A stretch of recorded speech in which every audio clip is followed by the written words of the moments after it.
I would love to put a stereo in it, but the boss will probably have me wearing earbuds in this thing.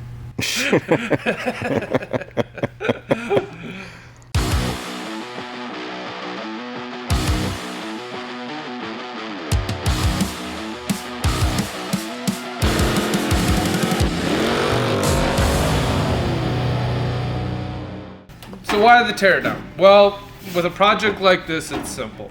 We bought this vehicle from somebody that put some creative modifications into it that we don't see fit for the project that we're doing. So we are starting fresh with a blank slate, and basically we are going to start out with the front end and make sure that we have everything that is needed to go forth with making this a drag and drive car. And by the creative modifications I'm talking about with the previous owner, he drove this vehicle through the garage. This is what we got from the previous owner, but from the damage, this is what you can see here is from the fender. It looks like it might have creased it right here. Definitely pushed on the firewall on the passenger side a little bit, but this is pretty thick steel to bend, so I'd imagine that garage wall was made out of cement. So we think a lot of this damage right here is based on the impact of the hit, possibly. We're not 100% sure, but this thing is creased pretty good right here. So obviously the damage extended back here. Not a lot forward, the frame seems straight, but it is concaved in here a little bit. Not too sure if that's the way it's supposed to be. Maybe you can let us know in the comments if that's the way it's supposed to be like that. But as far as the fenders lining up, this is an original fender. It's not a remanufactured fender, it repopped, and this thing seems to fit on pretty nicely. Just have some alignment issues. Let me get a few bolts in here. As you can tell, I have to pull this in to get this bolt in here. That doesn't seem straight.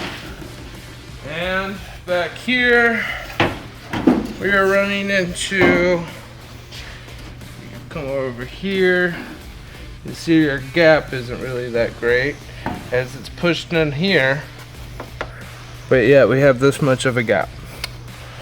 So just a few alignment issues with the body, easy fix, but again, this is the way that we bought the car from the previous owner. We got the motor mounts in the vehicle, we got the upper and lower control arms put in. Everything looks good there. The frame is straight. All the parts are lining up good. So we're at the point now of basically seeing what motor we're going to use in this vehicle and putting it in there and seeing where we go from there. So the boss was gracious enough to give us a $10,000 budget with this build, being that we have most of the things we need in the shop, but there will be some things that we will need to buy. And right now, we have an engine, we have a transmission, the rear diff is in the car, so a lot of the big budget items are already taken care of. So hopefully we can stay on task and in that budget to get this vehicle completed for 2024 events. And to show the boss that we're staying in budget, every time that we buy a part or buy something that we need for this, we are going to put it in a sheet that looks just like this one here, to show you guys and the boss of where the money is going.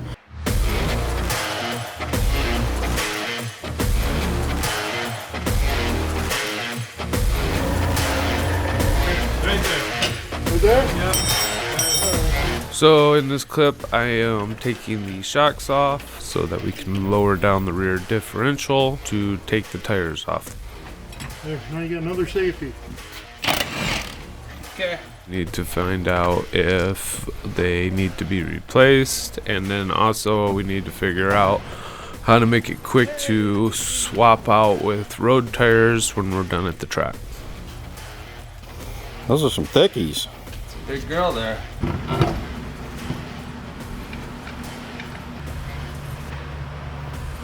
Whew, that ain't gonna work. Oh, Well, and that was with that's with the spacer on too. Right, I get it. All right, now on this side, we can bring it out about a 1/2 inch.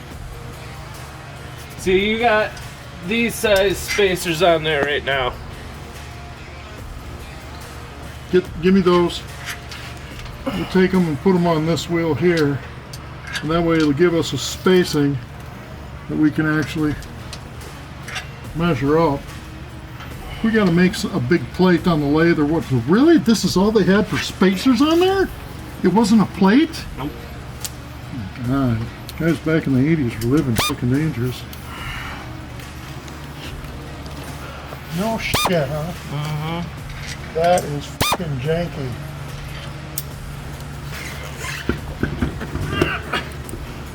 Alright, sit up and push her on there flat.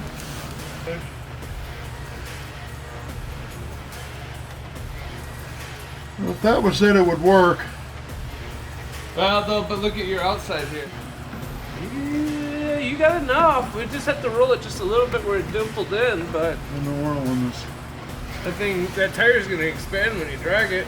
Or That's when, too big of a tire. yeah. You know though, if you were to use this rim for your driving and put a smaller tire on it, and then use that other wheel that we just took off for your dragging, you'd be set. You just need to get new rubber for this. Ready? Yep. Dan's showing me how to check the gear ratio in the rear differential. By counting the revolutions of the pinion as we turn the axle, lets us know what the gear ratio is for the pinion, rear gear. But Dan knows more about knowing what to hook up for what motor and transmission and rear diff to have a good race car. 5. All right, stop. Right there. 5.5. Holy shit. And 550 gears? No wonder that dude piloted this thing through his garage. I don't think this rear diff's ever been hooked up. Do you? Because look at the spacers are wrong. Yeah, I think it's been hooked up and ran once. And you've seen the lug nuts. The lug nuts don't work on these wheels. No? They're supposed to have those taper bore ones. Yeah. But they only got like 4 threads holding these bolts on. Ah, I see what you're saying. Yeah. And so this and these tires, I don't know, but I don't think it's They're brand new tires. Yeah. They've never Been been. used. Yeah. It's weird you finishing my sentences there, Bob. We're on the same topic.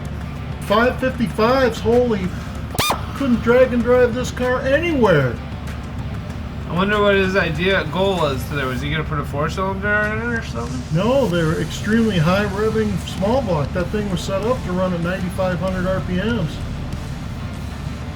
So 3 gears, 9,500 RPMs. You figured that? Wow. That's steep, man.